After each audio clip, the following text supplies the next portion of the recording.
तर नमस्कार मित्रांनो, पुन्हा एकदा आपलं स्वागत आहे आपल्या चॅनलमध्ये. माझं नाव अमर. आज आपण बघणार आहोत की मार्केटमधील जे सेक्टर आहेत त्या सेक्टर वाईज आपण आज ॲनालिसिस थोडं करून पाहूया.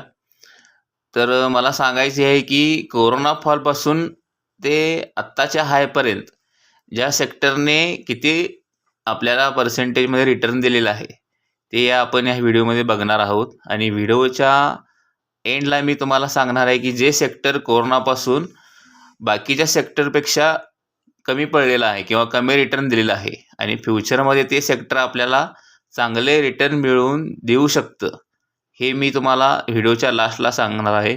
त्यामुळे तुम्ही व्हिडिओ शेवटपर्यंत बघा. तर सर्वात प्रथम आपण पाहूया निफ्टी बँकचा चार्ट.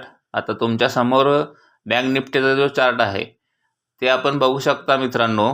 कोरोनापासून जो मार्केटचा लो होता त्या लोपासून आजच्या हायपर्यंत आपण जर बघितलं तर आपल्याला इथं दिसू शकते स्क्रीनवर निफ्टी बँकने आपल्याला 236% रिटर्न दिलेला आहे. त्यानंतर आपण दुसरा चार्ट पाहूया निफ्टी 50चा.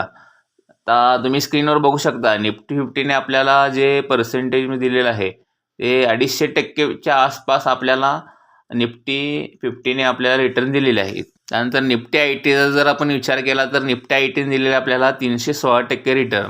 त्यानंतर बघू शकता आपण निफ्टी मेटलचा हा चार्ट आहे.